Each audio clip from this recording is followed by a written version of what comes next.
começar a explanação, eu sei que o público aqui é bastante técnico, mas vou dar um parâmetro da história logística como um todo no Brasil e como o Sprinkler agregou valor a isso e qual que é o valor agregado que ele tem hoje no nosso produto.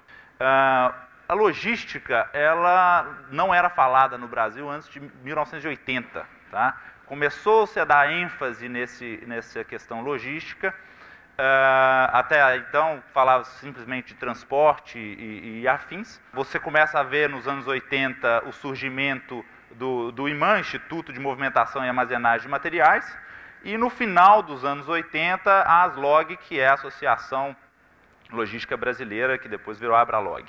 Tá? Então, estudos sobre eficiência de armazenagem, tudo isso começaram a ser feitos em 1980 até 1990. Tá? E ganho de eficiência nesse mercado e a logística sendo tratada como um mercado paralelo. Antigamente era simplesmente uma continuidade do mercado industrial e varejista e começou a ser tratado como um spin-off desse mercado. De 90 a 2000, as coisas começaram a se consolidar. Você tem estudos, tecnologia de informação entrando e estudos cada vez mais apurados. O surgimento de condomínios logísticos no mercado nacional foi por volta do meado da década de 90.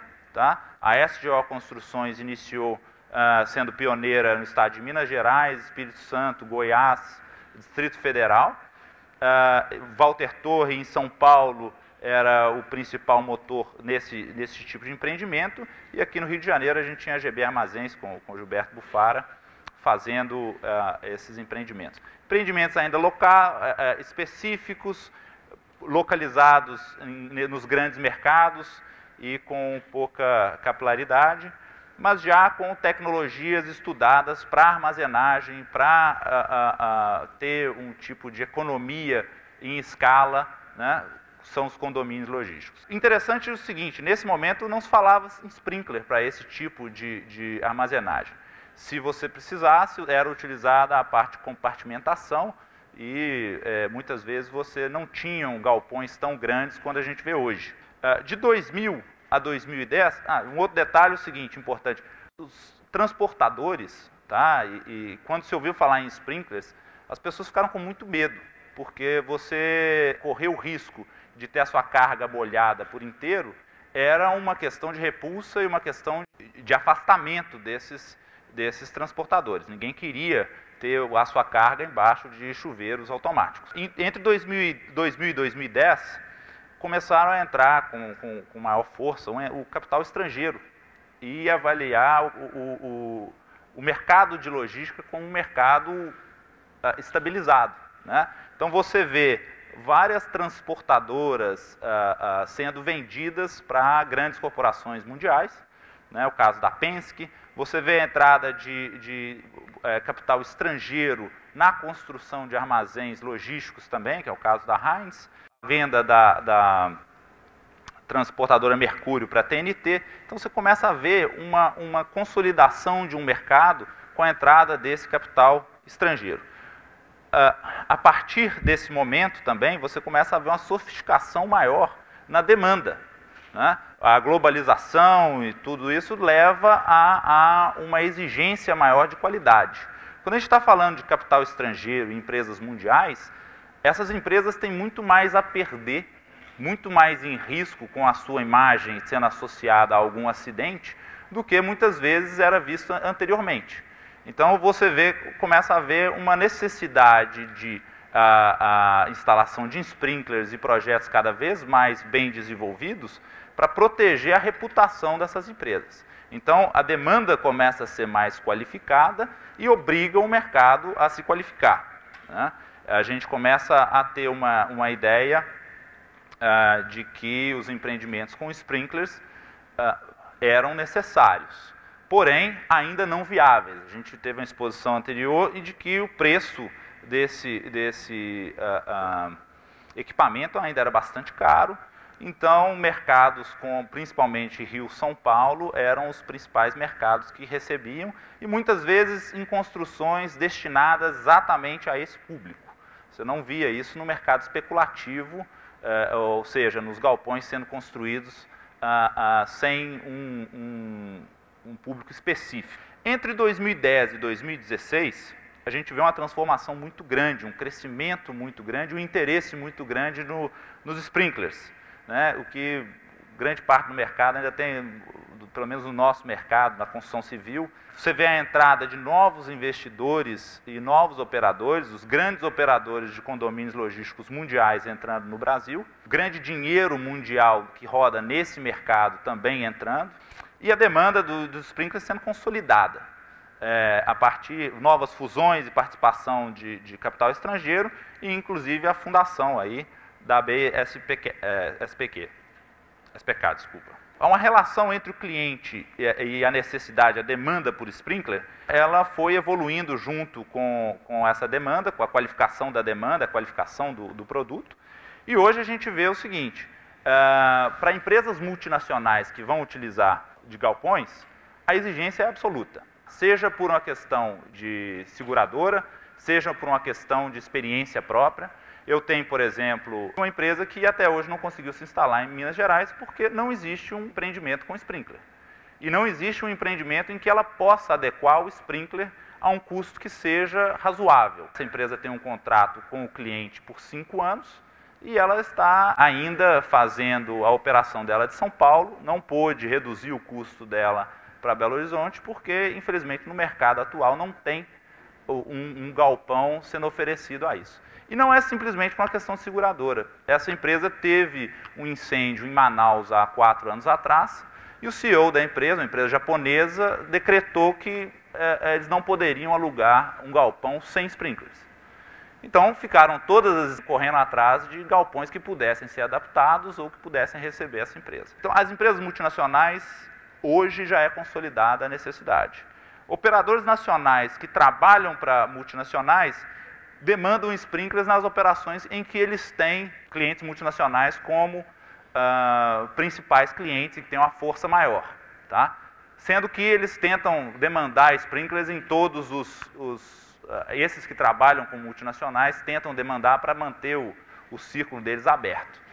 Operadores nacionais, eles ainda trabalham conforme a legislação do bombeiro vigente na região, mas sempre que tem sprinkler é um potencial a mais, desde que não afetem nos custos, tá?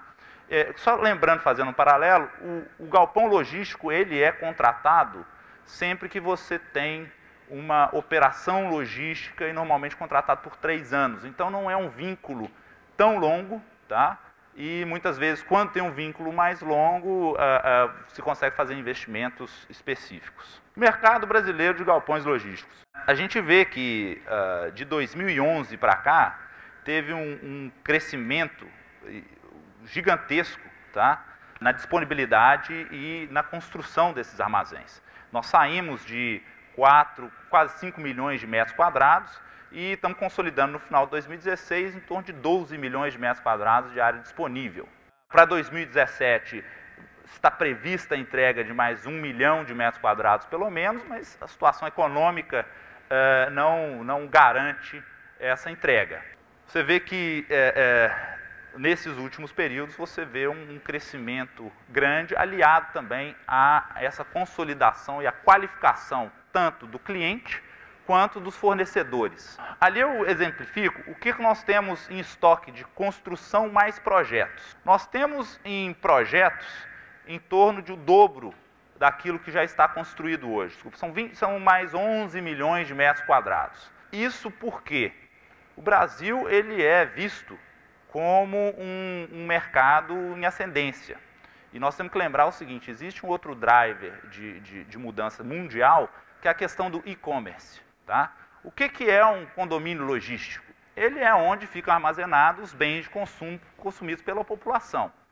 Se você muda e passa a comprar pela internet, o estoque sai da ponta da loja, que é um aluguel caro e que é específico, e vai para um ponto, um hub, um roteador, para ser entregue melhor naquela cidade. Então, isso é visto como um fenômeno mundial e no Brasil a ascendência da nossa classe consumidora nos últimos anos leva isso a ser exponencial, né? A gente no começo de 2000, nós éramos comparados com um país consumidor pequeno, um país de nível médio europeu, e hoje, em alguns casos, nós somos comparados até com os Estados Unidos, né, em determinados produtos. Então, isso gerou uma necessidade de galpões muito grande, né, e, em consequência, a necessidade de sprinklers muito grande, e essa tendência é continuar. Desde que temos fôlego aí para continuar consumindo, acredito que o mercado de vocês está muito bem garantido. Agora, a distinção entre o que tem sprinkler e o que não tem sprinkler. Eu fiz uma faixa aí que gira em torno de 2013 até 2017. A partir de 2012 a 2013, foi quando a consolidação do sprinkler ficou muito clara. Tá? Eu, inclusive, participei de um projeto em que nós sofremos bastante com isso.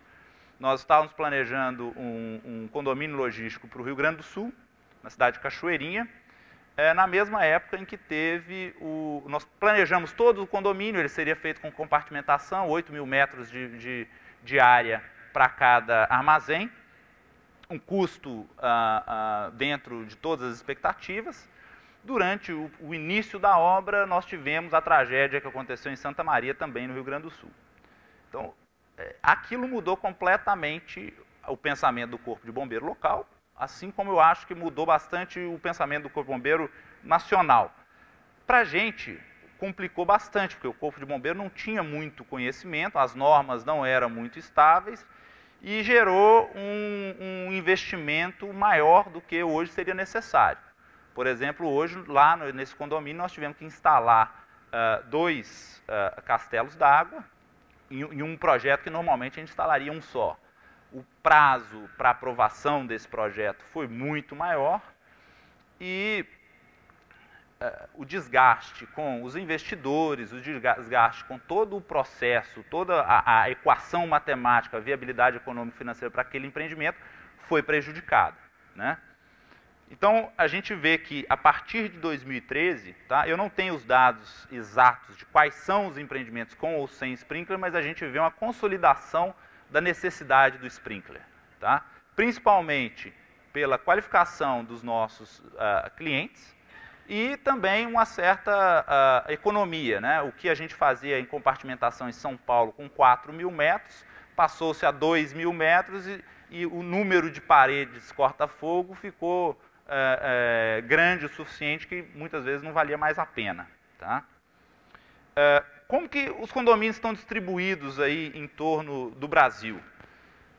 O que eu falei, o condomínio logístico ele funciona para a distribuição de artigos de bem de consumo. Tá?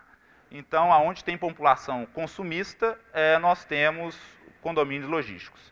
61% deles estão no estado de São Paulo, 12% aqui no Rio, Belo Horizonte tem 4,8%, Pernambuco, que é um hub do Nordeste, 8,2%, Santa Catarina, Paraná vem depois, Amazonas tem uma centralidade grande por conta do polo industrial de Manaus, e o resto do Brasil ainda é pouco servido desses condomínios. Tá?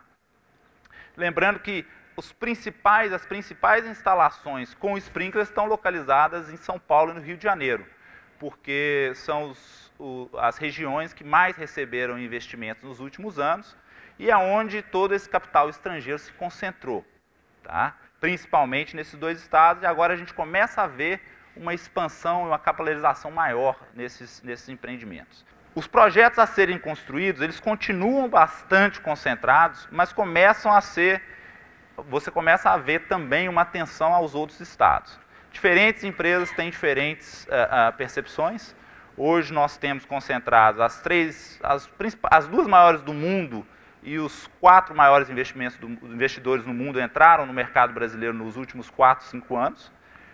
E começaram com uma percepção muito grande de Rio e São Paulo, e a gente começa a ver eles migrando para outras regiões, vendo a necessidade também de outras regiões, à medida que o poder consumidor dessas regiões vai ganhando fôlego.